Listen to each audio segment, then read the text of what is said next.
नमस्कार अनि हार्दिक स्वागत छ दर्शकबिन कार्यक्रम प्रश्न समयमा म भूपाल लुइटेल। भ्रष्टाचार, अनियमितता, मूल्यवृद्धि आदिका हिसाबले नेपाललाई तेस्रो विश्व भनिने देशहरूमा पनि कर बढी तिर्नुपर्ने मुलुकहरूको सबैभन्दा अन्तिमतर्फ रहेको मुलुकको रूपमा बुझिँदो रहेछ र कर बढी असुल गर्ने र जनतालाई दिने सेवा सुविधाका हिसाबले चाहिँ सबैभन्दा गरिब, कर बढी असुल गर्ने हिसाबले सबैभन्दा धनी मुलुक। यो किन छ? मूल रूपमा इन्धनमा हुने गरेको मूल्यवृद्धिले पार्ने चौतर्फी असर र त्यसबाट बढ्ने मूल्यवृद्धिलाई केन्द्रमा राखेर आजको कार्यक्रममा हामी बहस गर्दैछौँ र यो बहसमा हामीसँग हुनुहुन्छ प्रतिनिधि सभा अन्तर्गतको उद्योग तथा वाणिज्य र श्रम तथा उपभोक्ता हित समितिका सदस्य सोमप्रसाद पाण्डे। यसै गरी हामीसँग हुनुहुन्छ उपभोक्ता हित संरक्षण मञ्चका अध्यक्ष, वरिष्ठ अधिवक्ता पनि हुनुहुन्छ ज्योति बानिया। नमस्कार। र हामीसँग हुनुहुन्छ नेपाल आयल निगमका कार्यकारी निर्देशक सुरेन्द्र कुमार पौडेल। स्वागत छ यहाँहरू तिनैजनालाई। धन्यवाद छ। धन्यवाद। सुरुवात चाहिँ म माननज्यू तपाईँबाट गरौँ। ठिक छ। तपाईँ आफै यो किनमेलका लागि बजार कति जानुहुन्छ? अब त्यति धेरै त अब किनमेलको निम्ति जाँदिनँ, तर त्यसबारेमा जानकारी र चाहिँ आएको मूल्य अनि सामानको मूल्यको विषयमा जानकारी चाहिँ छ। राख्नुहुन्छ? राख्छु म। होइन, तपाईँहरूका त सहयोगीहरू हुन्छन्, घरमै अरू हुन्छन्, घर होइन। अब यसमा हामी किनमेल गर्न नजाने त होइनौँ है, जान्छौँ। तर पनि के भन्छ, समयले पनि भ्याउँदैन। तर हामीले चासो के छ भनेदेखि म त एक त अब उद्योग वाणिज्य आपूर्ति तथा श्रम उपभोक्ता समितिको सदस्य पनि हो। त्यसबारेमा थोरै चासो पनि राख्नुपर्छ र त्यसबारेमा जानकारी र त्यसको विषयमा अलि कतै केही निराकरण गर्नुपर्ने, कहीँ छलफल चलाउनु पर्ने, कुनै खालका निर्देशनहरू दिनुपर्ने समितिबाट भयो भनेदेखि त्यो पनि दिनको निम्ति अब आफूले किनमेल गर्ने सामान मात्रै होइन, किनमेल बाहेकका अब देशभरिमा जति उपभोग्य वस्तुहरू छन् ती सबैको विषयमा जानकारी चाहिँ राख्छौँ हामी। औसत कति मूल्य वृद्धि भएको छ एक वर्ष यता, याद छ यहाँलाई? अब त्यसको विषयमा त अब ठ्याक्कै छैन होला। ठ्याक्कै छैन, तर चाहिँ धेरै। पेट्रोल कति तिर्नुपर्छ अहिले प्रति लिटरको, त्यो चाहिँ जानकारी छ कि छैन? अब पेट्रोलको बारेमा अब यो चाहिँ अब हाम्रो पेट्रोलको जिएम साहब नै, हाम्रो चाहिँ एमडी नै। होइन, तपाईँ आफै एउटा उपभोक्ता भएको हिसाबले कि तपाईँलाई आफै गाडीमा तेल राख्छु अनि आफैले पैसा तिर्छु, डिजलको गाडी प्रति लिटर कति होला त याद छ त हजुरलाई? ठिक छ, त्यही अनुसार चाहिँ हामीले गर्छौँ। एकुरेट त्यो चाहिँ थाहा छैन। एकुरेट छ, अब चाहिँ किन भन्नु पर्यो र अब त्यो तपाईँले सोध्न खोजेको कुरा के हो भने कति वृद्धि भयो 101बाट अब अहिले 130। होइन, तपाईँ आफै कति भुक्तभोगी अनुभवी हुनुहुन्छ भनेर मात्रै जे भन्ने कुरो चाहिँ तपाईँलाई मूल्य बढेको बारेमा जानकारी छ। किन भन्नु, प्रत्येक पटकको म आउँछु तपाईँसँग फेरि अर्को पटक आउँछु। म ज्योति बानिया तपाईँ कहाँ आउँछु। तपाईँ उपभोक्ता हित संरक्षण मञ्चको अध्यक्ष पनि, एउटा अधिवक्ता पनि। बजार जानुभयो होला नि? अहिले पनि बजारबाटै आएको हुन्छ। के कस्तो छ अवस्था? बजार असहज छ। बजार नेपाली बजार जस्तो छैन। नेपाली बजार प्रष्ट भाषामा भन्ने हो भने यो हामी उपभोक्तालाई लुट्ने पालोहरू हुने बजार होइन। हामी बजार, हजुर हामीले जल्ला बजार भनिरहेको छौँ, यी बजार होइन। यी त नेपाली त्यो के छ भने उपभोक्तालाई लुट्ने पालोहरू हुन्।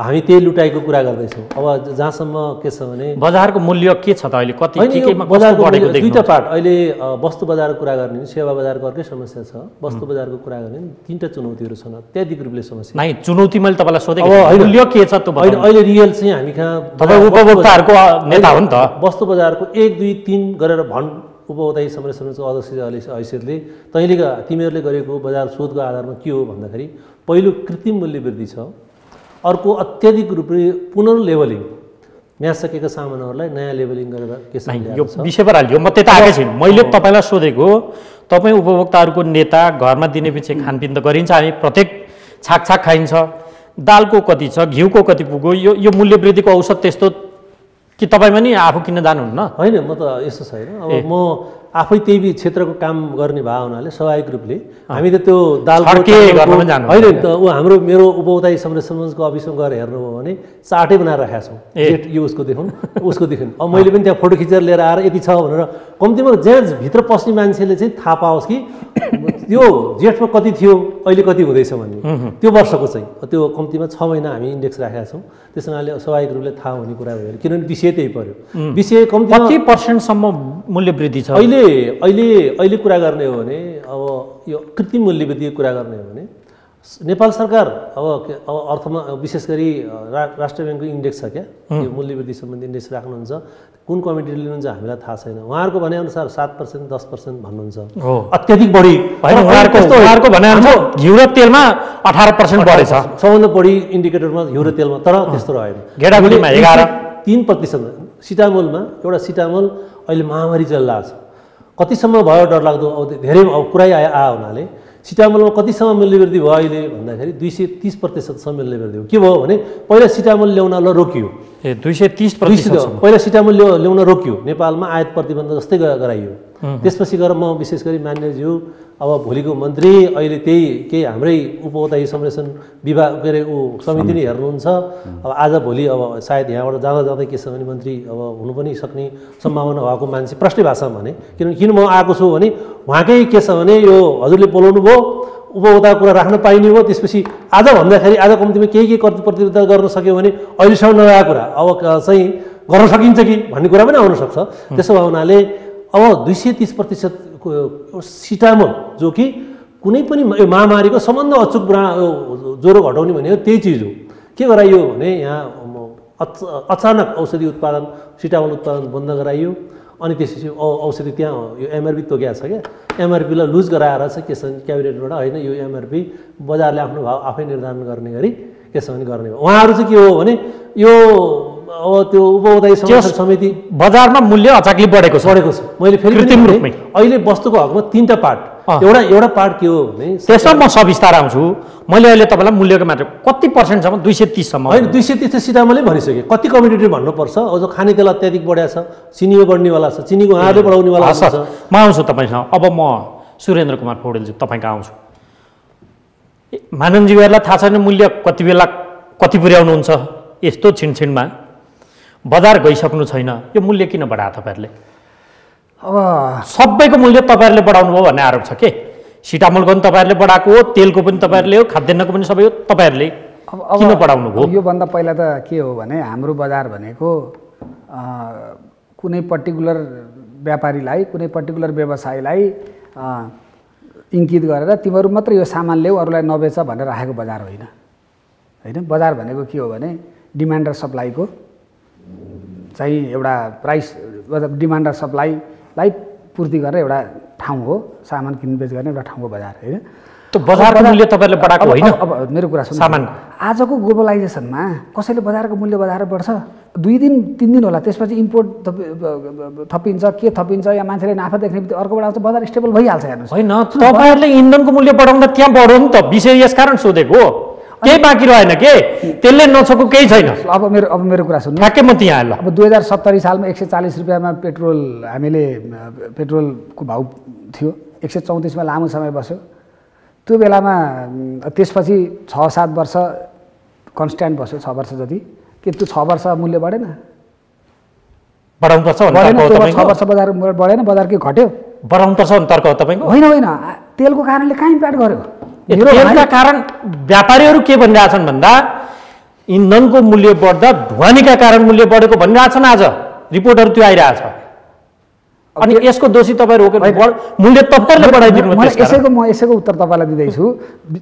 मूल्य बढेको भनेको अस्ति डिसेम्बरदेखि यता हो, अस्ति डिसेम्बरदेखि यो 6 महिना, अलि 7 महिना जति भयो। त्योभन्दा अगाडि हाम्रो प्राइस स्टेबल थियो, घटेकै थियो। 140 को पेट्रोल तपाईँको 90-92 कतिमा झरेकै स्थिति थियो। अनि त्यो बिचमा तेलको मूल्य घट्दा कहाँ चाहिँ बजार घट्यो त? हामीले यत्रो मूल्य घटायौँ, कहाँ चाहिँ तपाईँको गाडीको भाडा टाइमलाइन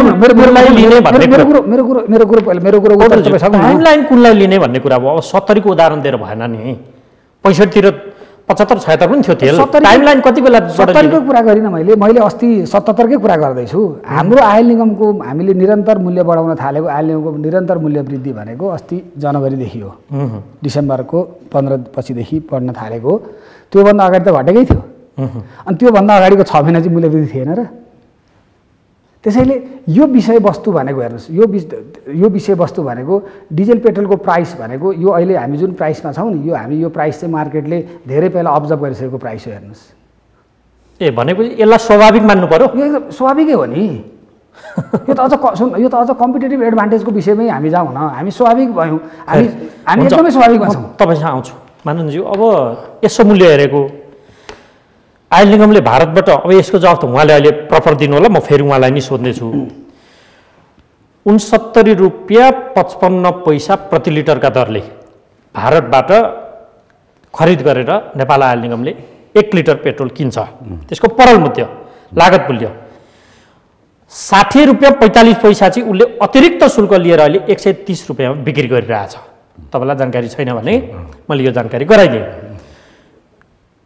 कालाबजारी ऐनले के भन्छ भन्दा लागत मूल्यको 20% भन्दा बढ्ता शुल्क लिनु भनेको कालाबजारी ऐन आकर्षित हुनु हो। आयल निगमलाई कालाबजारी ऐन लगाउने कि नलगाउने? एकैछिन है, मैले रोकेँ यहाँलाई। त्यो क्वेसन पहिला मसँग सोधेपछि मान्यज्यूबाट उत्तर लिनु होला। यसको मान्यज्यूमा यो पहिला क्वेसन मसँग जोडिएको छ, मलाई सोधेर अनि उहाँले के भन्नुहुन्छ त्यसपछि म आउँछु। हुँदैन यो किन भन्नुहुन्छ भने यो यसमा तपाईँले जुन कुरा भन्नुभयो नि अहिले तपाईँको यो चाहिँ तपाईँको सत्य नभएको विषय भन्नुभयो कि, त्यसैले यो सत्य छैन के सत्य पहिला मैले भन्न पाउनु पर्यो अनि उहाँ करदेखि लिएर अनेक अनेक बताउनुहुन्छ, त्यो पनि थाहा छ मलाई।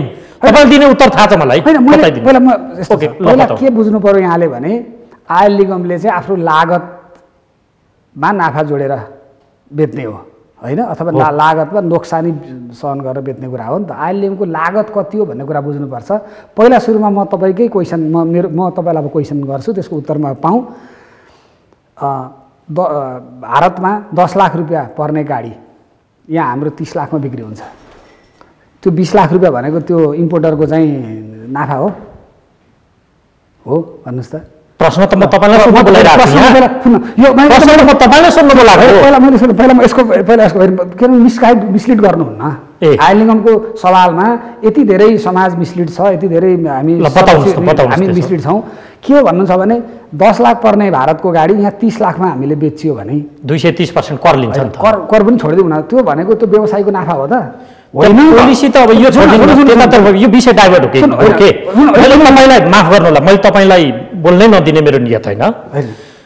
त्यस्तो नीतिमा पनि बहस गर्ने पनि छुट्टै बहसको विषय हुन्छ। सरकारले त तपाईँले भनेको 30 लाखको गाडीलाई यहाँ नेपालमा कर लिएर के गरेर त्यसलाई करिब 1 करोड प्लस नै लिन्छ। अनि आयल निगमको नाफाको तपाईँले यसमा के भयो? आयल निगम सरकार त कस्तो नीति? त्यसैमा त हाम्रो प्रश्न के हो भन्दा सरकार करको पैसा पनि तिर्नका लागि ब्याङ्कबाट लोन लिन लगाउँछ र त्यो किस्ता तिराउँछ, त्यसमा विमति छ हाम्रो। मैले प्रश्न त्यता होइन, तपाईँलाई क्वेसन मेरो यति मात्रै हो। तपाईँलाई मैले यति मात्रै भनेको कालाबजारी ऐनको कुरा गर्नुभयो, त्यसैले 20% नाफा छैन। अब अरू है त्यसैमा मात्रै यो किन मिसलिड गर्छ है? तपाईँले आज भारतमा प्रति लिटर पेट्रोल कतिमा खरिद गर्नुहुन्छ?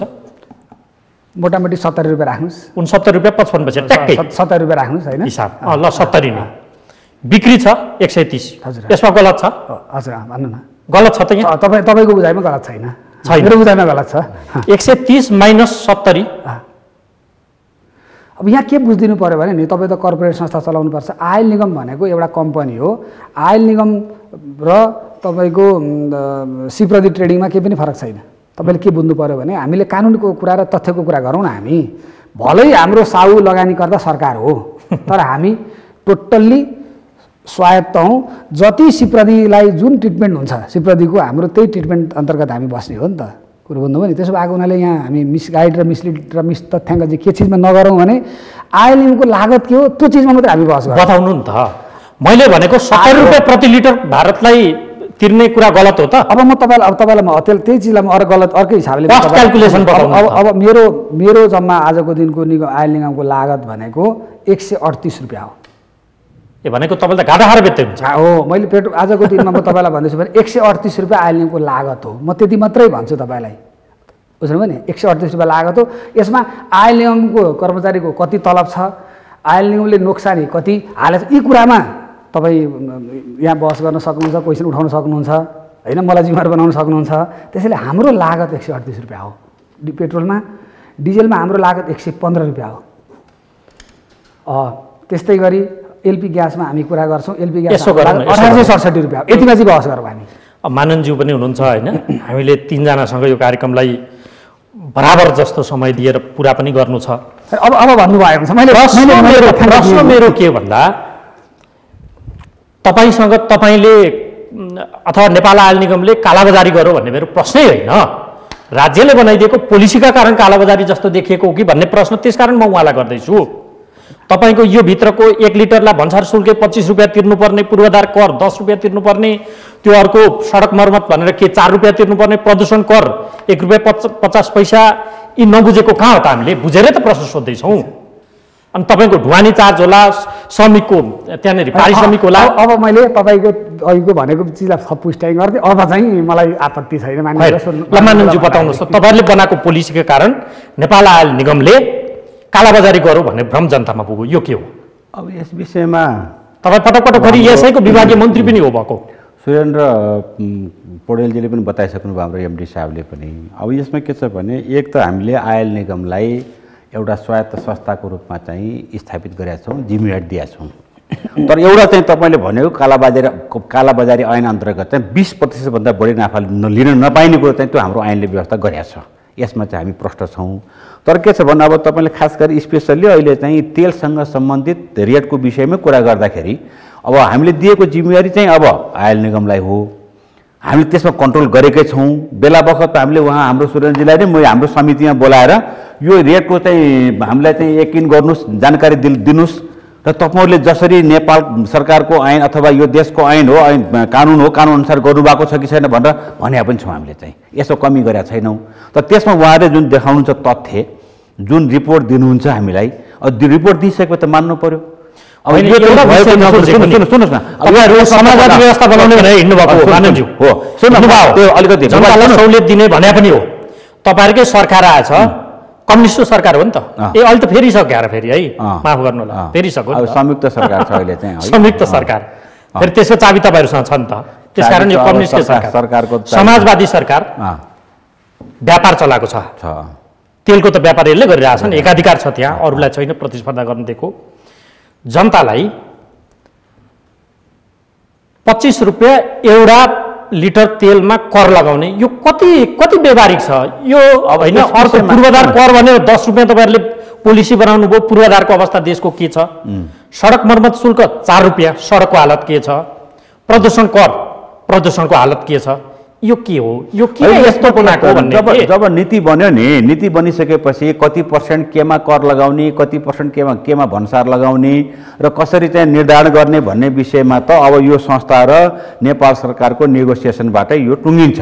अब हो एउटा तपाईँले भोपालजीले भनेको एउटा कुरामा म के सहमत हो भनेदेखि, जुन हामीले चाहिँ कर निर्धारण गरेका छौँ, चाहे भन्सारको होस् चाहे अथवा अरू ट्याक्सहरू होस्, त्यो निर्धारण गर्दाखेरि पब्लिकको जुन खालको एउटा चाहिँ उनीहरूले पाउने सुविधा हो त्यसमा कटौती कम भयो भन्ने कुरोमा त हामी सहमत छौँ है। सरकारले त्यसमा रिभाइज गर्नुपर्छ भन्ने कुरोमा।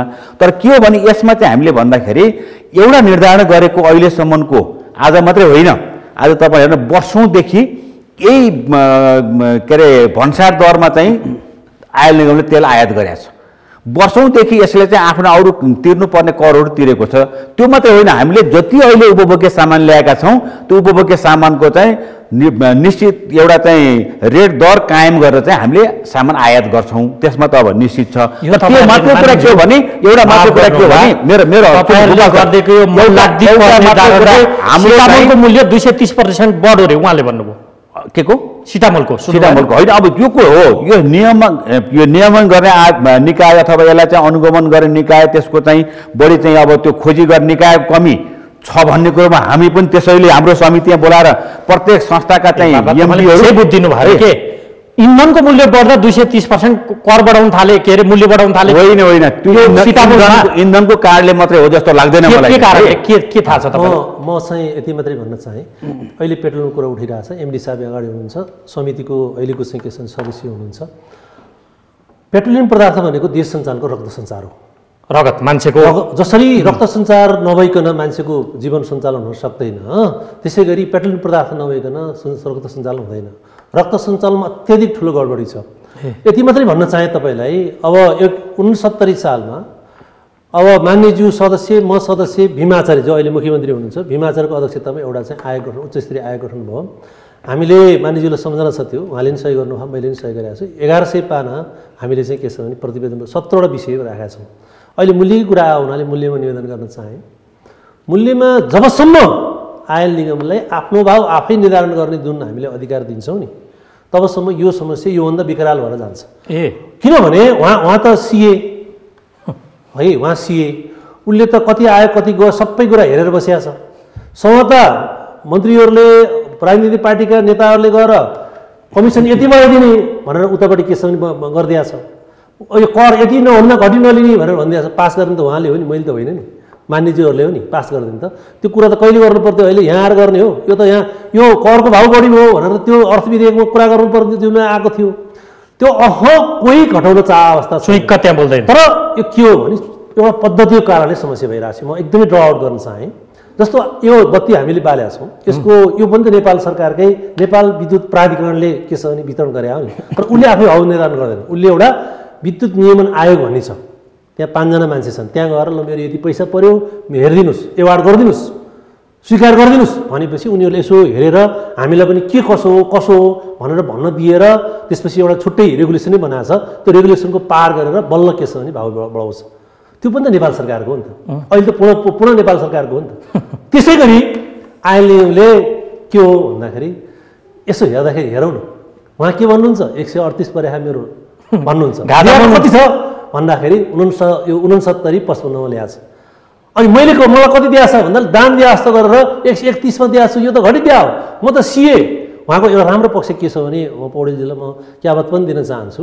एउटा उदयपुर सिमेन्टमा के छ भने एउटा डुबिसकेका संस्था, यो रक्षा नपरिसक्यो, यो लगभग यो कुन के छ भने व्यापारी यो के छ भने उद्योगी व्यापारी लिइसकेको थियो। लगभग यो कसले काटेर मेसिन काटेर लिइसकेको थियो, त्यसलाई झुरुक्कै उचालेर आउनु। उहाँलाई के ड्युटी लाग्छ? नेतृत्व मान्नेजुकै हो होला कि उद्योग मन्त्री सायद मिलाएको छ वास्तवमा। अब अहिले पनि ट्युनिङ मिल्ला। यो त्यसै गरी उहाँलाई के लाग्यो होला भने जसरी त्यसलाई उतार्यो मैले त्यसको के बेडा उहाँहरूको भाषामा बेडा पार गरेँ, आइएलले पनि बेडा पार गर्छ। तर एउटा कुरा के हो भने आइएलमा 17 पुग्दा हामीले उहाँले र मैले आज भएर 10 वर्ष अगाडि दिएको छौँ। त्यो जिउका त्यौँ छौ नि मान्ने सम्झना छ है।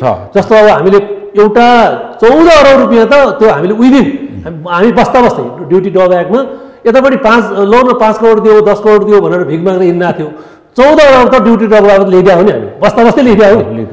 कोर्स चेन्ज गरेका छौँ। त्यो हेर्नु, त्यो अहिलेसम्मको आइएलमा धेरै सुधारका समितिहरू भने हामीलाई के गर्व छ उहाँलाई र मलाई। हामीले समय बढी लियो, लगभग के छ भने 4 महिनाभन्दा बढी समय लियौँ, छुट्टै कुरा हो। तर त्यो पार नलाएसम्म सुधार हुनेवाला छैन। उहाँले मात्रै सुधार यहाँ समस्या के हो भने सबभन्दा पीडा त हामी हेर्नुहोस् त्यो सबभन्दा बढी त शोषणको माथि भइरहेछ भन्दा म उपभोक्तामाथि भइरहेछ। हामी तेल किन्ने 1 लिटर 2 लिटर तेल किन्ने मान्छे पनि त हो नि त होइन र? किन नहुने? मुख्य कारण के हो भन्दा चारवटा कारण छन्। एउटा राजनीति के भइदियो भन्दा राजनीति चाहिँ अब पेट्रोलियम डिलरवाला, ग्यास के छ भने व्यवसायवाला, उद्योगीवाला राजनीति पार्टीको स्रोत भइदियो क्या, चन्दाको स्रोत भइदियो। किन राजनीति पार्टी अहिले बढी वाहन मान्छेहरू किन उच्चमा चलाउँछु पार्टी किन भन्छन्? त्यो के छ भने स्रोत भइदियो। उनीहरूले जे भन्यो वहीँ आएपछि के छ भने म सबभन्दा असल मान्छे भन्न आएको छु, वहीँ आएपछि के छ भने ऊ कमिसन बढाइदिनु भयो। साउथ एसियामा सबभन्दा योभन्दा घर बढीको फलन ठाउँ छ भनेर देखाउनु न मलाई। म त हिसाब गरेर बसिएको छु नि त। त्योभन्दा पहिला बाहिर गएर बोलिन्थ्यो। 69 सालमा उहाँले मैले त कागजै हेऱ्यौँ नि। अहिलेसम्म के छ भने नेपालमा कसरी सौदा वा कसरी आएछ त्यसो के भन्नु के हो त? अब कुरो के लागू नगराउने भन्दाखेरि पुष्टि गर्नुहोस् त, घाटामा बेचिरहेको छु उहाँ भन्ने होइन। घाटामा त यसो छ नि त, यसो क्या अब ऊ जति आफै लिएको कति हो?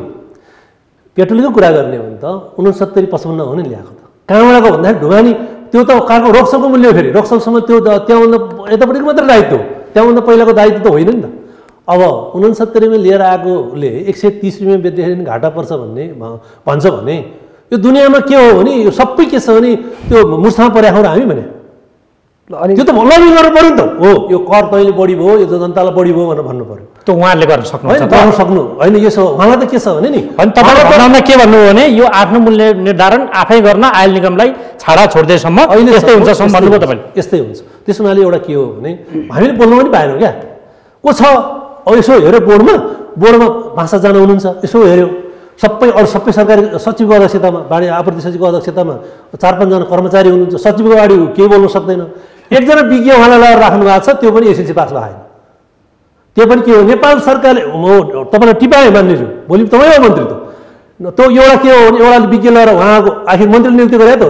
नेपाल सरकारले के छ भने मनोनयन गरेको सम्बन्धित क्षेत्रको विज्ञ यहाँभन्दा पहिला अब आखिर के हो उहाँकै मन्त्री हो उहाँकै पार्टी हो अहिले पो कता कता जानु हो थाहा छैन है उहाँकै पार्टीको मन्त्री बनायो बेला के गर्यो भन्दा त्यो पद भने के रहेछ भने अहिलेसम्म त्यो पद भनेको मन्त्रीले आफूलाई उठ्ती पुठ्ती गर्ने के छ भने त्यो जहाँ हुन्छ नि किन यहाँको किन यत्रो चाहिँ बबन्डर भइरहेछ भन्दाखेरि त्यो के छ भने पेट्रोलियम आखिर हेर्नुहोस् न आयात गर्ने नाम नेपाल आयल निगमको भए पनि आयल नाम सबै तर सबैको लागि एउटा ट्याङ्कर उहाँको गतिलो छैन स्टोरेजसम्म छ ट्याङ्कर त उहाँहरूले उसमा लिनुहुन्छ होइन अर्कोलाई दिनुभएको छ हेर्दाखेरि भाडामा लिए भए पनि सबै व्यापारी महोदयहरूले ग्यास उहाँको नाममा छ सबै कुरा उहाँको नाममा छ मैले पाउनसम्म उहाँ आयल निगमले ल्याएको तर सबै के छ भने अरूले ठेक्का यसको समाधान के छ यसको मैले के भन्न खोजेँ भने सबभन्दा बढी होल टाइमर भएर खट्ने मान्छे एउटा विज्ञ सम्बन्धित क्षेत्रको विज्ञ सम्बन्धित क्षेत्रको विज्ञ अहिले हाल चाहिँ कसलाई नियुक्ति गर्नुभयो हाम्रो मन्त्री उहाँकै पार्टीको मान्छेले पहिलाको पूर्व पार्टीको मान्छेले भने एसएलसी पास नगरेको मान्छे नामै भनिदिन्छु म जुन विषय मेरो संस्था उपभोक्ता समस्याले मुद्दै दियो ए बाबा सम्बन्धित क्षेत्रको विज्ञ एसएलसी पास नगरे दुनियाँ विज्ञ हुन्छ होइन यो पेट्रोलियम व्यवसाय रहेछ कि त भनेर हेऱ्यो अदालतमा बसेको कुरोमा धेरै गरे त उहाँले हो नि फोहोर गर्ने उहाँ अनि म चाहिँ अनि अदालतमा मात्रै भन्छु त फोहोर नगर न म भन्दै भन्दैन फोहोर गर्ने तपाईँहरू भन्नुपर्छ तपाईँले पनि यो मान्छे यस्तो छ यसमा यो पब्लिक इस्यु अनि तपाईँले मिसगाइड गरिराख्नु भएको छ भने उहाँ कुरा हो होइन यस्तो छ त्यसो अघि जुन नियुक्तिको विषय छ नियुक्ति भनेको प्रक्रियागतमै छ सरकारको एउटा गाइडलाइन छ सरकारको गाइडलाइनले हरेक पोस्टको यो नियुक्ति त्यसो भएको हुनाले त्यस्तो होइन नि त्यसो भएको हुँदैन सरकारी मान्छेको सही त्यसै चल्दैन होइन अब होला कानुनका नौसिक हुन्छ उहाँले कसरी बुझ्नुभयो त उहाँको कुरो हो तर के हो भने त्यो कानुन सम्बन्धी नियुक्ति भएको मैले यति चाहिँ भने अब मूल्यको मामिलाको विषय छ उहाँले भन्नुभयो तपाईँहरूलाई मनलाग्दै छोड्दैसम्म मूल्य निर्धारणमा यस्तै हुन्छ अब हेर्नुहोस् अब के हो पहिला के बुझिदिनु पर्यो यहाँहरूले भने तपाईँले चुनौती दिनुपर्छ है उहाँलाई मन लाग्दै के हो सबभन्दा पहिला त के हो भने म आयल निगमको जिम्मा लिएर बसेको मैले आयल निगमलाई नोक्सानमा लान्न भन्ने चाहिँ पर्फर्मेन्स कन्ट्याक्ट गरेर आएको मान्छे नोक्सानमा लान्न है नोक्सानमा लान्न भने आयल निगम कति पैसामा जिम्मेवार छ भन्ने पहिला म गर्छु आयल निगम टोटल 1.5 रुपियाँमा जिम्मेवार छ यो 130 रुपियाँ 125 जति भन्छु यो भित्र आयल निगमको कम्पोनेन्ट भनेको 1.5 रुपियाँ मात्रै हो जम्मा है म त्यसै भन्छु आयल निगमको 1.5 रुपियाँ मैले जति कारोबार गर्छु 1.5 रुपियाँ मात्रै खान्छु भनेर प्रति लिटर फेरि यो खाने भनेको होइन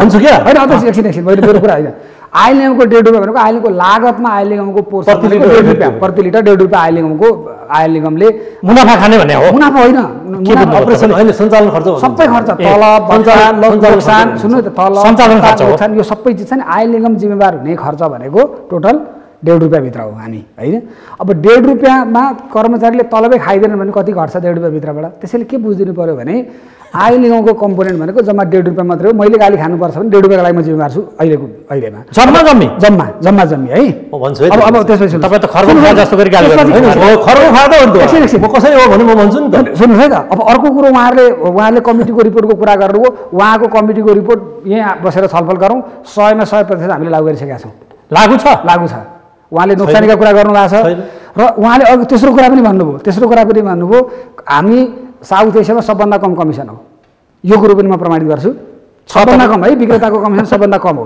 यो कुरा पनि हामीले बुझौँ र अरू ढुवानी भाडा र यावत लगायतका कुरामा पनि हामी जुन सरकारले यातायात व्यवस्था विभागले जुन फर्मुला गरेको छ सार्वजनिक संस्थाको त्यही भित्र नै छौँ अहिले त अझ हामी त्योभन्दा कम नै छौँ उहाँहरूको त अस्ति 20-22% बढ्यो हामी त त्यति भित्रै छौँ हेर्नुहोस् है त त्यसो भएको हुनाले हाम्रो कस्तो भने अब सजिलो चाहिँ हामीलाई भन्न हुने भयो किनभने विरोध गर्दाखेरि एकै ठाउँमा एउटा पोइन्टमा त आयल निगम मात्रै छ नि त अरू त स्काटर छन् तपाईँलाई हमला किन भयो त त्यसो भए अब सुन्नुहोस् अब अर्को कुरामा भन्छु अब तपाईँहरूमाथि हमला किन छ त्यसो भए अब म करको कुरामा जान्छु म धेरै टाढामा जान्न म बोर्डर प्राइस डिफरेन्सको मात्रै कुरा गर्छु यो विषय भनेको के हो भने बोर्डर प्राइस डिफरेन्स भनेको आजको दिनमा पनि 41 रुपियाँ 19 पैसा पेट्रोलमा हामी सस्तो छौँ भारतभन्दा 44 रुपियाँ हामी डिजलमा सस्तो छौँ यसले के हेर्नु पर्यो भने नि 41 रुपियाँ 19 पैसा हामी पेट्रोलमा सस्तो छौँ भने 44 रुपियाँ 4 पैसाहरू यसले के बुझाउँछ प्रति लिटर 44 रुपियाँ यो सरकारले अदरवाइज लिने पैसा हो नि त यो लिन ठाउँ रहेछ नि त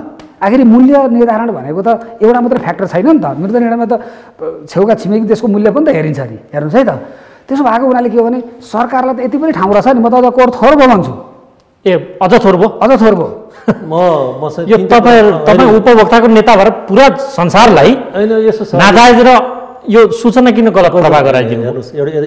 उहाँसँग आँखामा आँखा जुदाएर भन्नुहोस् तपाईँले। तिनवटा मात्रै कुरा भने तपाईँलाई के थियो भने अहिले 250 अरब जतिको कारोबार छ, उहाँले 1.5 रुपियाँ प्रति लिटर लिइरहनु भएको छ। एउटा कुरा के बुझौँ भने त्यो नाफा होइन रे, सञ्चालन खर्चभित्रै नाफा पनि पर्छ, सबै कुरा पर्छ। मलाई त कम्तीमा थाहा छ नि त, त्यो के छ भने मलाई राम्रै नोटिस छ। अब यसो गरौँ न, कुनै समयमा 100 अरबको मात्रै हुँदाखेरि 75 पैसा प्रति लिटर थियो। अहिले के छ भने 100 अरब मात्रै हुँदाखेरि अहिले 250 के छ भने 1.5 गुणा बढो, 1.5 गुणा कारोबार बढ्दाखेरि उहाँले 1.5 रुपियाँ भन्दै हुनुहुन्छ। मलाई यति मात्रै भन्न दिनुहोस्, म त अर्थशास्त्र पनि पढ्न पुग्यो कि कहिले कहिले पढ्दाखेरि पनि बजिया बेठिङ हुँदो रहेछ। मैले के भने जति धेरै लागत हुन्छ, जति धेरै क्वेसन कारोबार बढी हुन्छ, हिजो त्यही आयो नि। म प्रति लिटर 75 पैसा मैले 1 लिटर हालेँ भने 75 पैसा खाएर पनि अहिले सञ्चालन भएको थियो। त्यो बेला कति थियो त भन्दा कारोबार 100 अरब मात्रै थियो। अहिले त्यो कारोबार बढेर 250 अरबभन्दा बढी गयो। तर के हो नि त घट्नु पर्ने नि त। मलाई 75 पैसा भन्दा त घटेर मलाई 55 आउनु पर्ने। ठिक छ, म अहिले उहाँलाई अलि एउटा त्यसो हुनाले यो त अर्थशास्त्रको नियम भन्दा त हामी कता पुग्यौँ कता एउटा कुरा पाठ है के भन्नु पऱ्यो। म अर्थशास्त्र गोली मार्दिएँ, म त एकाउन्टेन्ट सिए हो। सिएले त कसै भने ढ्याक्क लगाएर पैसा उठाउनु मात्रै कुरा हो, नाफा मात्रै कुरा गर्नु मेरो दायित्व हुँदैन। अर्थशास्त्रको सिद्धान्त मलाई मतलब छैन भन्नु पऱ्यो एउटा पाठ। अर्को अहिले भर्खरै के भन्नु उहाँले भने म चिराफार मात्रै गर्न खोजेँ कमिसन अरू ठाउँ ब्लकमा हुन्छ क्या, श्रिङ्गेज भन्ने जुन हुन्छ त्यहाँ श्रिङ्गेज भनेको उडेर जाने तत्त्व, उडेर जाने ठाउँ पनि हामीले फ्यागमेन्ट गरेका छौँ है। ढुवानीमा श्रिङ्गेज है, त्यो उसलाई श्रिङ्गेज फ्यागमेन्ट गराएको कारणले ल केही पनि छैन भन्ने हुन्छ। सबै डल्लै ठाउँ हालिदिने बित्तिकै त सबभन्दा बढी के छ भने हामी कहाँ उसलाई डिलर कमिसन, अब ह्यान्डलिङ चार्ज, के चार्ज है, त्यो सबै कुरा उसको खर्च, सञ्चालन खर्च दुनियाँमा उसलाई सञ्चालन गर्ने खर्च पनि तिरेर के छ भने आइएलले के छ भने गरिरहेको अवस्था छ। ती सबै जोड्दाखेरि उहाँले सबै त्यो फ्यागमेन्ट गरिदिएछ, गर्दाखेरि के छ र भन्ने हुन्छ। जहाँसम्म एउटा गम्भीर कुरा उठाउनु भयो जिएम साहबले, एउटा कुरा के हो भारतमा भन्दा भारत सस्तो वास्तवमा यसो हेऱ्यो भारतमा जिएसटी, सिजिएसटी र एसडिएसटी, सेन्ट्रल चाहिँ जिएसटी र स्टेट जिएसटी ल्याएको छ, त्यसो हुनाले बढी भएको छ। तर त्यहाँ दुईवटा मूल्य छ, त्यो कुरा उहाँलाई पनि थाहा छ। एउटा कुरा के बुझ्नु पऱ्यो हामीले भने नेपालमा विदेशी मुद्रा विशेष गरी तराई क्षेत्रमा विदेशी मुद्रा आउने मुख्य बाटो के हो भने म पहिला हामीले प्रतिवेदनमा नि अलिकति के छ भने चुहाएको छौँ, सबै कुरा लेख्न सकिएन। के हो भने त्यहाँभन्दा 10 रुपियाँ चाहिँ घट्ने नै हुनुपर्छ, किनभने हामीले लागत अनुसार बेच्ने हो नि।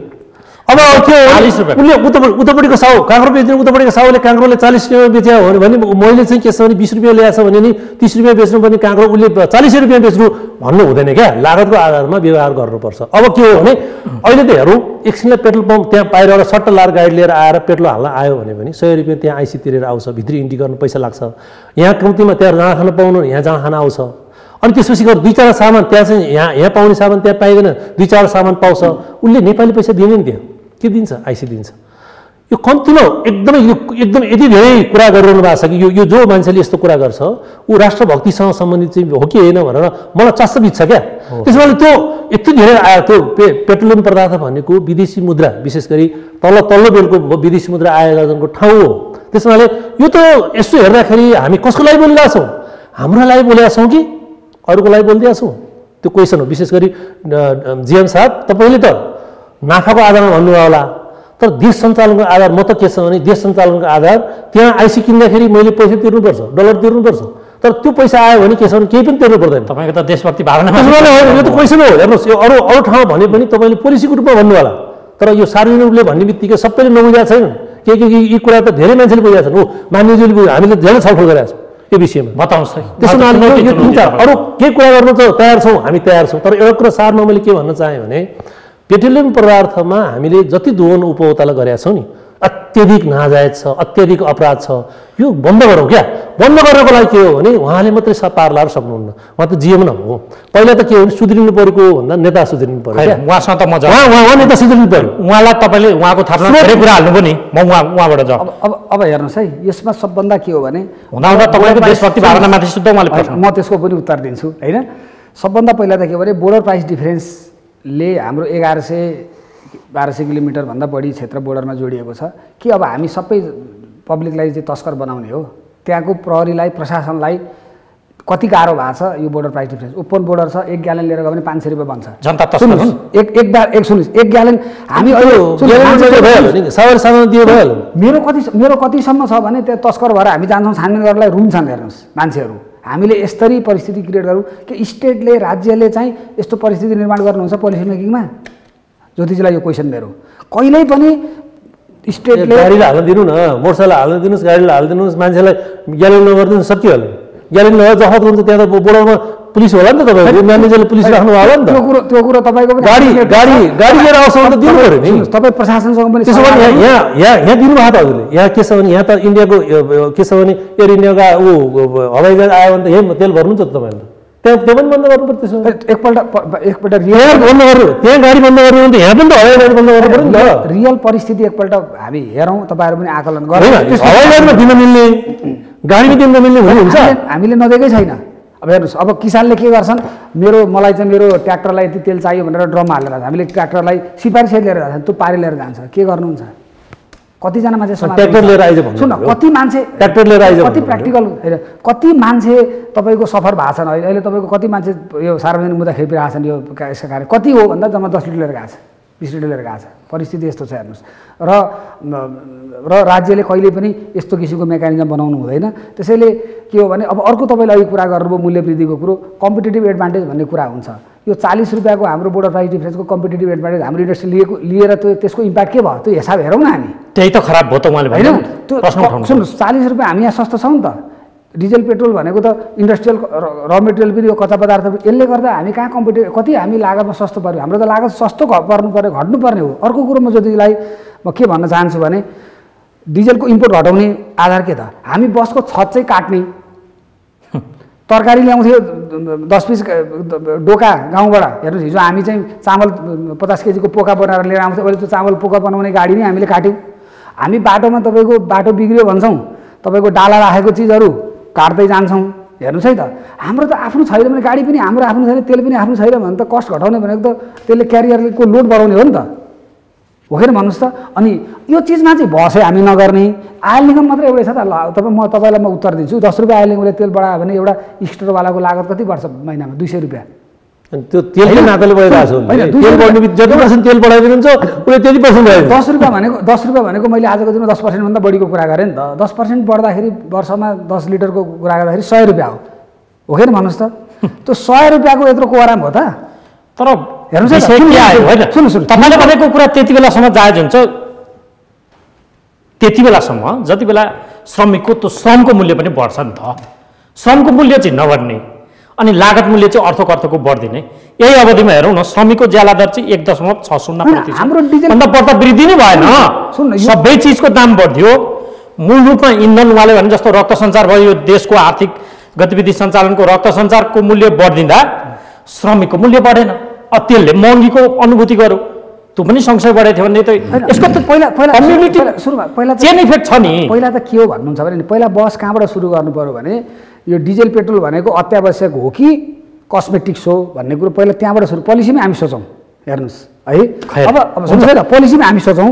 पोलिसीमा किन सोचौँ भने हामीले यदि यो अत्यावश्यक होइन भने गाडी इम्पोर्ट छोडिदिउँ न सजिलो गरी। हामी 250%, 60% गाडी चाहिँ हामी अत्यावश्यक भन्ने नभनिकन किन्ने, पार्ट्स पूर्जा पनि त्यति नै हामीले गर्ने। अनि तपाईँको अनि डिजल पेट्रोलको मूल्य घटा भन्ने, यो पहिला सुरुमा त कस्तो हुन्छ भने सुन्नुहोस्, पहिला पोलिसीमै हामी तपाईँसँग मानन्छु डिजल पेट्रोल अत्यावश्यक कि कस्मेटिक? अब कसरी कस्मेटिक त भन्न सकिएन। आजको दिन त अत्यावश्यक भयो नि। अत्यावश्यक भयो। देशको अर्थतन्त्र चलायमान यसले गरेको छ। यसमा लगाउने कर चाहिँ त्यो मात्रै हो, त्यो पेट्रोल चाहिँ त्यो लग्जरियस गाडी चलाउने मात्रै प्रयोग गरेको छ आजको दिनमा छैन। त्यो अनि यो पोलिसी तपाईँहरूको अत्यावश्यक चिजको विलासिताको चिजको जस्तो पोलिसी किन होइन? पोलिसी समस्या त्यसले ल्यायो, जनतालाई तस्कर बनाउनेदेखि लिएर आयल निगमलाई बदनाम गराउनेसम्म काम तपाईँहरूको पोलिसीले गरिदियो, तपाईँहरूले गरिदिनु भयो। अब त्यो तपाईँहरूले भन्न त मिल्यो अहिले होइन। सुन्नुहोस् न, यस विषयमा हामीले पेट्रोलियम पदार्थलाई हेर्ने, त्यसलाई त्यसको चाहिँ उपभोग गर्ने कुराहरूको विषयमा सबै जानकार छौँ है। यसलाई त्यो ढङ्गले निरपेक्ष रूपमा भन्नु पनि हुँदैन। र अर्को कुरा के हो भने पोलिसीगत रूपमा जति कुराहरू आएको छ त्यो पोलिसीले मात्रै पनि यो खालको मूल्य वृद्धि र यो अवस्था आएको पनि छैन। यसभित्र जसरी हामीले चाहिँ आयल निगमलाई मैले यहाँ हाम्रो चाहिँ एमडी सुरेन्द्र पौडेलको मैले चाहिँ मात्रै मैले औल्याएर कमजोरी भन्दिनँ, यसको नीतिगत रूपमा जे खालको हामीले बनाइदिएका छौँ हो, जे छोड दिएका छौँ। आज भन्नुभयो नि हाम्रो चाहिँ ज्योति बानियाज्यूले लसको कुरा सिङ्क्रेज भन्छ के भन्छ, भित्री कुरा त्यसभित्र छन्। नभएदेखि तपाईँको 79 रुपियाँमा ल्याएको पेट्रोलको त्यसको चाहिँ कति त्यसको चाहिँ भन्सार मूल्य 25 रुपियाँ, 25 कति पुग्यो 16-17 रुपियाँ पुग्यो हो, हिसाब गर्नुहोस् न। यसो अनि त्यसपछि त्यसको ढुवानीको कुरा अनि त्यसको लसको कुरा सबै जोड्दै त योभन्दा बढी हुन्छ अझै। यो के हो भन्दाखेरि चाहिँ यो सबै यसको जिम्मेवारको भने हामीले दिएको आयल निगमलाई हो। यसमा चाहिँ इमान्दारता भएको पनि त्यही संस्था हो, बेइमानी गरे पनि त्यही संस्था गरेका छौँ हामीले। हाम्रो चाहिँ उपभोक्ता समितिका के अरे उपभोक्ताको टिमलाई बोलाएर अनि हाम्रो चाहिँ एमडी साहबलाई पनि बोलाएर जिएम साहबलाई बोलाएर पनि हामीले धेरै कुराहरू छलफल चलाएका छौँ। कसरी हामीले चाहिँ यो मूल्य निर्धारण फलमा फल दिएन के, छल्ने काम मात्रै हो यस्तो होइन।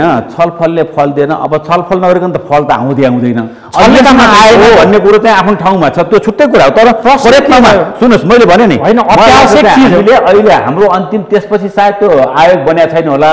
हाम्रो अन्तिम आज 10 वर्ष पहिला हामीले आयोगबाट अर्को बनिसक्यो नि। त्यसपछि यसलाई कसरी न्यूनीकरण गर्न सकिन्छ, जुन खालको महँगी भयो, उपभोक्ता यस्तो ठुलो मारमा परे, यो एउटा चाहिँ पेट्रोलियम पदार्थको कारणले सबै चिजमा यसको मूल्य वृद्धि हुन्छ।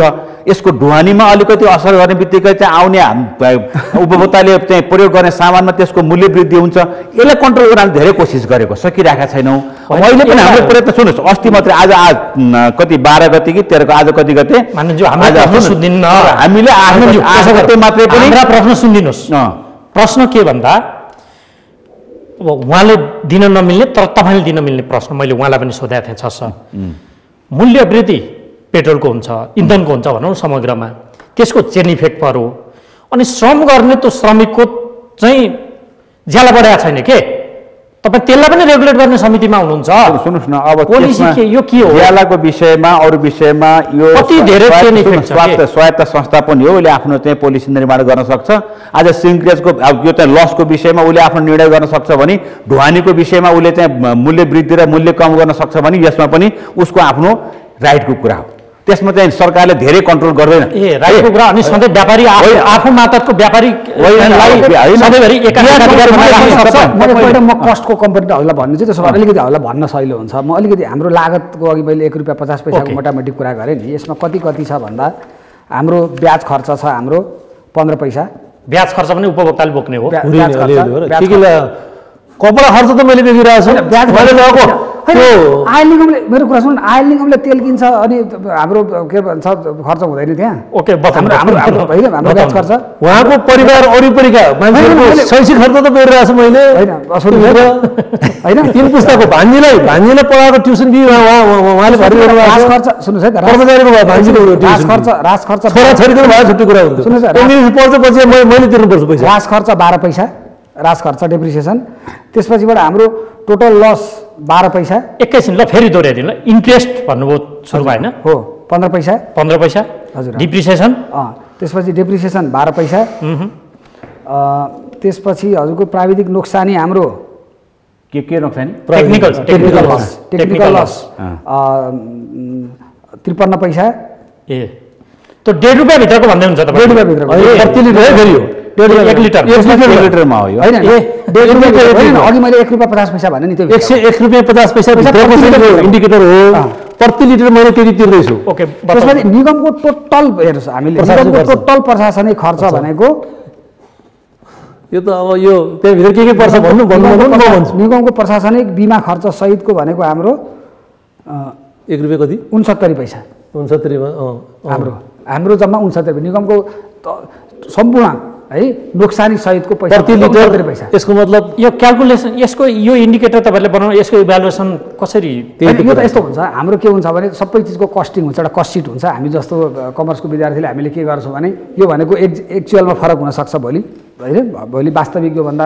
एकैछिन मैले हाम्रो के हाम्रो आँखा खायो कि के गर्यो रिस राख्ने होइन यो विषय, मात्रै जम्मा त्यो 1.5 रुपियाँको भन्दा पनि विशेष चाहिँ यहाँ बोनस इन्धन अत्यावश्यक चिजहरू 25 रुपियाँ किन भन्छ, 10 रुपियाँ पूर्वाधार कस्ट, यहाँ विषय पो हो त उहाँलाई उठाएको मैले। तपाईँ साह्रै टेक्निकलमा माइक्रोमै पुग्नु भएछ। 1.5 रुपियाँ खानुभयोसँग त सरकारै छैन यहाँ। सरकार 69-70 रुपियाँको चिजलाई 25 रुपियाँ भन्सार बनाएको छ, 10 रुपियाँ पूर्वाधार कर, सडक मर्मत शुल्क 4 रुपियाँ, प्रदूषण 1 रुपियाँ 50 पैसा, यो के मूल्य स्थिरीकरण कोष 1 रुपियाँ 10 पैसा भन्नुभएको चाहिँ यो के हो? त्यो चाहिँ हामीसँग यस्तै वर्स्ट केसलाई चाहिँ फ्लक्चुएसन त हाम्रो नोक्सानी निगमको सञ्चित पूर्ति गर्ने त्यो चाहिँ सरकारकै स्टेटकै कोष हो। ओके, मौजदात जस्तो स्टेटको चाहिँ एउटा त्यो। अनि अब यो मूल्य अभिवृद्धि कर र ढुवानी खर्च भनेर एउटा 5 रुपियाँ एउटा 5 रुपियाँ, डिलर कमिसन 4.5 रुपियाँ हो क्या अहिले प्रति लिटर 4.5 रुपियाँ 4.5। हेर्नुहोस् न, यी इन्डिकेटर नि तपाईँहरूले छोडिदिएको स्वायत्त संस्थाले बनाएका कतिपय तपाईँहरूले बजेटमा आउने त्यो अर्थ विधेयकमा तोकिएर आउने हो। यी कति जायज हुनु? अत्यावश्यक चिज हो पेट्रोल भन्ने, इन्धन भन्ने, अनि लगाइदिएको छ लग्जरियस गाडी चढ्ने एकदम हाइफाई मान्छेले मात्रै, धनीले मात्रै पेट्रोल उपभोग गर्छ भन्छ। यो के हो भने क्या त्यो कालीन नीति अहिलेसम्म? यसमा त हामीले जब संस्थालाई नै अब आयल निगमलाई नै यो सञ्चालन गर्ने जिम्मेवारी दिइसकेपछि उसले लगाएको कुरा हो। अब यसमा चाहिँ बेला बखतमा नियमन उसले कहाँ लगायो? भन्सार त तपाईँहरूले तोक्या हो। भन्सार र चाहिँ अब त्यो पूर्वाधार कर तपाईँहरूले तोक्या हो, प्रदूषण कर हो, अर्थव्यवस्था हो, अर्थविधेयकबाट आएको। यसमा त मैले एकदम प्रष्ट भन्छु। अब भन्सार लगाउने कुरा ओल्डकै प्र्याक्टिस हो होइन। अब चाहिँ पेट्रोलियम पदार्थ कति लाउने भन्ने अर्थ कति भन्ने कुरा मात्रै कुरा। अब यो चाहिँ कहिले आजदेखि छैन, धेरै पहिलेदेखि चाहिँ यो खालको निर्धारण गर्दै आएको। प्रश्न यो हो, अब क्रम भङ्गको निम्ति तपाईँहरू गरिबको शासन गर्ने भनेर जान्नुभयो होइन? हो अहिले यसमा त अब तपाईँले भन्न त मिलिहाल्यो। अब यसमा हाम्रो पनि प्रयत्न भएको छ, तर यसलाई चाहिँ हामीले मेटलाइज गरेर अब यही पेट्रोलियम पदार्थको अब ओपेकले चाहिँ घटाइदियो, धेरै तेल रेट पुग्यो भनेदेखि पनि फेरि अब उपभोक्ताले त्यही खालको पाएको छ। किनकि हिजो 140बाट घटेर हामीले 92-93मा पनि हामीले पेट्रोल लिएकै हो। अब त्यो कतिपय कुरा अन्तर्राष्ट्रिय बजारले पनि निर्धारण गर्ने कुरा हुन्छ। तर यहाँले भनेको चाहिँ भूपालजीले भनेको एउटा कुरामा के सहमत छु भने उपभोक्तालाई रेट कम गर्नको निम्ति अथवा उनीहरूले चाहिँ जुन उपभोक्ताले प्रयोग गर्ने तेलको मूल्य कम गर्नको निम्ति जस्तो भन्सार घटाएर हुन्छ नि, भन्सार सरकारले घटाउनु पर्यो भन्ने कुरा हो। यहाँ पूर्वाधार त्यो चाहिँ घटाउनु पर्यो भन्ने कुरा हो है, त्यो चाहिँ हो। तर यसमा के छ भने हाम्रो 2-3टा कुराहरू के हुन्छ भने सरकारले सँगै अब अर्को कुरा के हुन्छ भने हामी जुन बोर्डरसँग जोडिएको चाहिँ हाम्रो कतिपय चाहिँ समस्याहरू पनि छन्। यी सबै कुरालाई हेरेर पनि फेरि निर्धारण हुन्छ। अब यहाँ चाहिँ हाम्रो एमडी साहबले पनि त्यो कुरा गर्नुहुन्छ। अब अलिअलि हामीले पनि अध्ययन गरेको एउटा कुरामा म के हो भनेदेखि म एउटा चाहिँ तपाईँहरू जनताको होइन सुन्नुहोस्, एउटा कुरामा हिसाब मेरो मिलेको छैन, हाम्रो मिलेको छैन। हामीले आजभन्दा केही दिन पहिला पनि सुरेन्द्र सर पनि आउनुभएको थियो समितिमा, अलिक पहिले आउनुभएको थियो, तत्काल त हामीले गरेका छैनौँ। हामीले आन्तरिक छलफल चाहिँ गरेका छौँ। अस्ति 8 गते पनि हामीले उपभोक्ताले चाहिँ उपयोग गर्ने सामानको मूल्य वृद्धिको अत्याधिक भयो।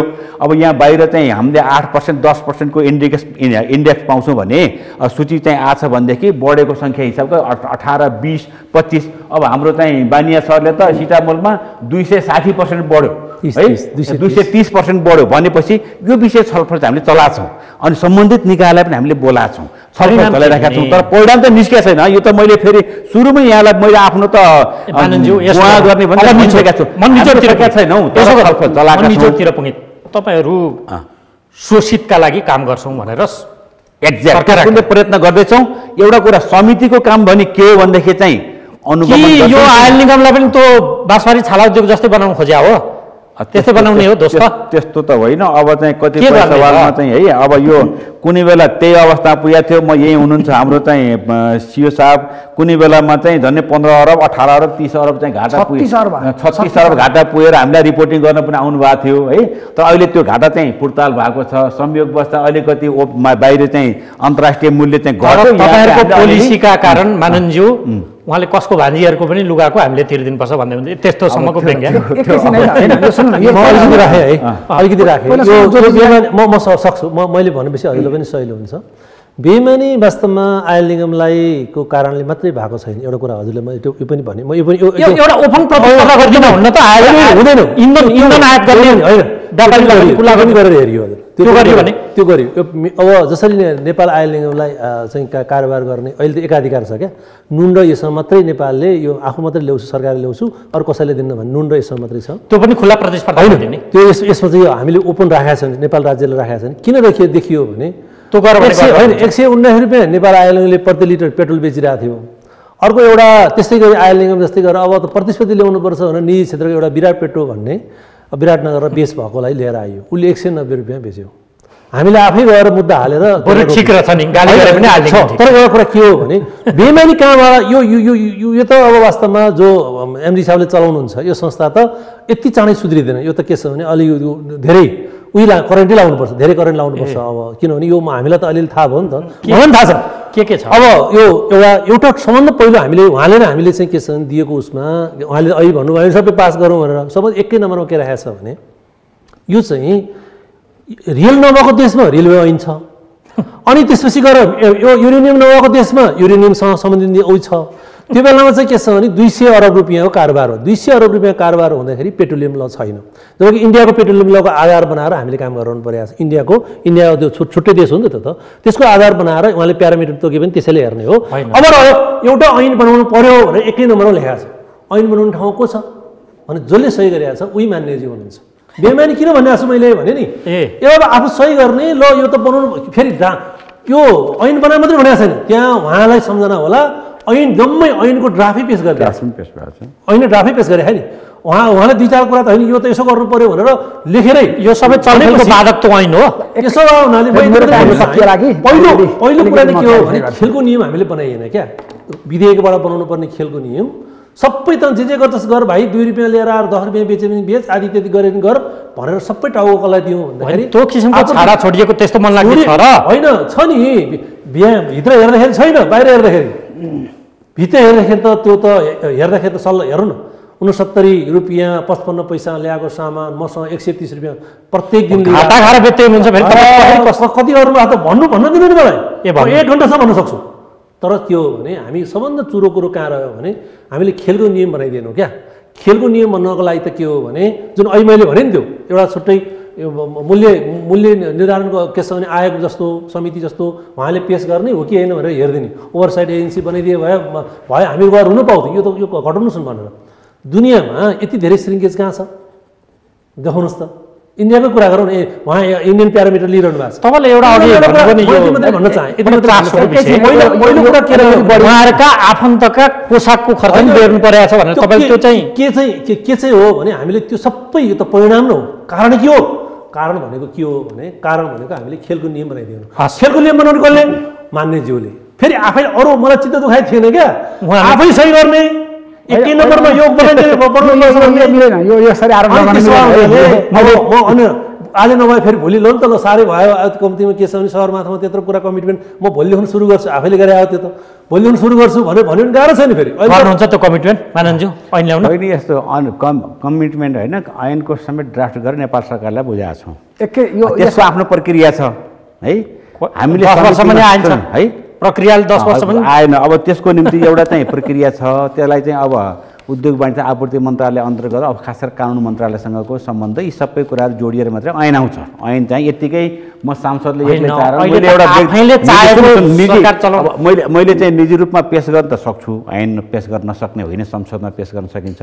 त्यसलाई भ्यालिडिटी दिने कुरो फेरि चाहिँ सरकारको अनि मन्त्रालयको अनुकूल सबै तपाईँहरुको अनुकूलको छ त सरकार। हामीले यस विषयमा छलफल नचलाएको होइन, समितिमा आइसकेपछि म धेरैपल्ट छलफल चलाएँ यस विषयमा हामी अगाडि बढ्नुपर्छ, ऐन बनाउने कुरोमा चाहिँ छिटो से छिटो हामीले चाहिँ यसलाई गति दिउँ भन्ने कुरा पनि गरे हो। तर चाहिँ अहिलेसम्म त्यो ऐन आउन सकेको छैन। त्यो हामीले दिएको प्रतिवेदन 2069, 12, 27 मा क्याबिनेट पनि पास गरिसकेको छ। त्यसमा चाहिँ के भयो भने सरकारले त्यहाँ समितिमा बसेर नि विशेष गरी उपभोक्ता संरक्षण समिति जुन छ उद्योग वाणिज्य तथा उपभोक्ता उहाँ जुन मेम्बर हुनुहुन्छ त्यहाँको अब क्याबिनेट आखिर क्याबिनेटले जसले गरे पनि क्याबिनेट एउटा चाहियो होइन के भयो सरकारले ल्याएसम्म मैले फेरि मेरो समय सकियो तपाईलाई रोकेँ म सक्छु नि। अब यो कस्तो भयो भने अब हाम्रो ज्योतिजीले भनेको विशेष गरी विषयवस्तु चाहिँ उहाँ 3 वर्ष भयो म त्यहाँ आएको, 3 वर्षमा उहाँले अहिले कुनै दस्तावेज पढ्नु भएको जस्तो मलाई लागेन है। दस्तावेज कुनै अहिले मैले उहाँले चाहिँ होइन हिजो उहाँले जुन अध्ययनको प्रतिवेदनको हिसाबले जे कुरा गर्नुभयो नि हामी त्यसैमा छौँ। आजको मितिमा हाम्रो सिङ्केज जुन हाम्रो टोटल नोक्सान छ नि, टोटल नोक्सान हाम्रो 50% भन्दा तल हामीले ल्याइसकेका छौँ। यो वर्ष पनि हेर्नु भने करिब 50 करोड रुपियाँ हामीले त्यसबाट सेभिङ गरिसकेका छौँ। ढुवानीको विषयमा हामी जान्छौँ भने 5 अर्ब निगमको ढुवानीलाई हामीले 3 अर्बमा झारिसकेका छौँ। 2 अर्ब रुपियाँ त्यो पाइपलाइनबाटै हामीले बचाइसकेका छौँ। हेर्नुहोस् है त, त्यसपछिबाट जनताले पाउने जुन सर्टेज भएको बेला 2-4 रुपियाँ 10 रुपियाँ महँगो बोतलमा किन्नुपर्ने परिस्थिति यस्तो थियो नि त, त्यो हाम्रो हटिसकेको विषय छ।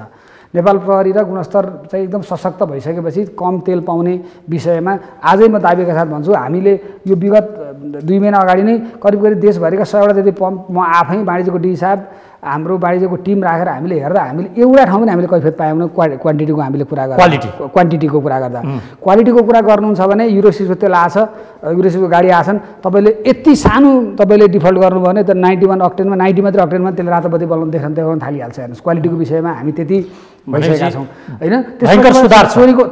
चोरीको विषयहरू, लसका विषयहरू हेर्नुभयो भने आजको दिनमा लस हाम्रो स्ट्यान्डर्ड लसहरू पनि त्यो प्रोफिटमा कन्भर्ट भइसकेका स्थिति छन्। रेगुलेसन हामीले बनाउने विषयमा हामीले धेरैवटा रेगुलेसन हामीले अगाडि बनाइसकेका छौँ। हेर्नुहोस् है त, अब रह्यो खालि के भने पेट्रोलियम एक्टको कुरा जुन छ, पेट्रोलियम एक्ट चाहिने विषय केलाई हो भन्ने कुरोमा हामी क्लियर नभएर पेट्रोलियम एक्ट नआएको। पेट्रोलियम एक्ट आउने बित्तिकै के छ भने पहिला सुरुमा त हामीले के बुझ्नुपर्छ भने आयल निगम मोनोपोली व्यापार गर्ने संस्था होइन। आयल निगम भनेको भन्सार विभाग राज्यको जस्तो एउटा मात्रै हो। हेर्नुहोस् भन्सारले पैसा त्यहाँ गएर भने अर्को भन्सार चाहिन्छ, भन्सार मोनोपोली भन्ने हुन्छ। आयल निगमले इन्डियन सरकारसँग अथवा विदेशी सरकारसँग च्यानलाइज गरेर ल्याइदिएको हाम्रो व्यापार गर्ने संस्था भनेर त पम्प ट्याङ्कर व्यवसाय यी हुँदै थियो, त्यहाँ आयलको संलग्नता कहाँ छ? हेर्नुहोस् होइन, हाम्रो एजेन्सी हाम्रो हो हाम्रो, तर व्यापार त उसले गरेर नाफा खाएको छ नि त, व्यापार उसले गरेको छ।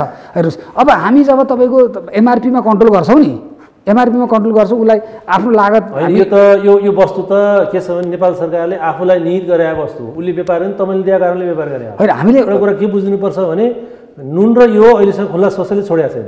तपाईँको म गर्दैन सक्दैन त गर्दै होइन। हामीले इम्पोर्ट होइन, हामीले इम्पोर्ट पार्टी ठेकेदार होइन, ठेकेदार त तपाईँ हो भने ढलान पार्टीलाई अब तैँले ढलान पार्टी जिम्मेवार हुन्छ भनेर भनेपछि ठेकेदार जिम्मेवार हुनु पर्दैन होइन। हामी जिम्मेवार छौँ, हामी जिम्मेवार ढलान पार्टी होइन। घर बनाउने बेलामा ढलान पार्टीलाई चाहिँ के छ भने त्यो ठेकेदार जिम्मेवार हुनु पर्छ। आयल निगमको नाफा त तिनीहरूले कमाएर बनाइदिने होइन भनेको।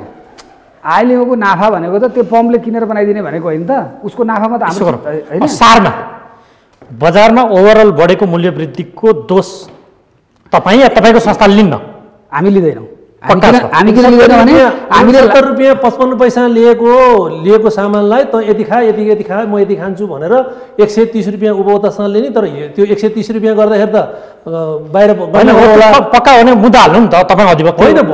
एउटा हो र भने कतिवटा हालिएको छ हो, कति है तेरि के त्यो पेट्रोलियम विराटलाई पेट्रोलियम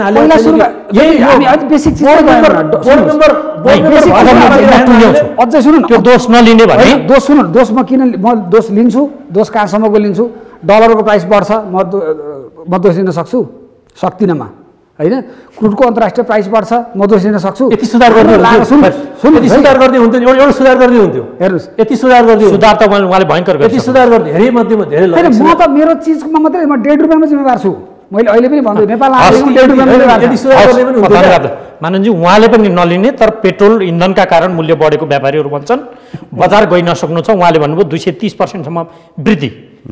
शोषितका लागि काम गर्ने तपाईँहरूको सरकार गर्नुहुन्छ के कमिटमेन्ट? छोटोमा म टुङ्ग्याउँछु कार्यक्रम। त हामी अब सरकारको तर्फबाट जुन यस्ता जुन उपभोक्तालाई परेका चाहिँ मारहरू छन् त्यसलाई कसरी न्यूनीकरण गर्ने, कसरी समाधान गर्ने भन्ने बेस छलफल त चलाइराखेका छौँ।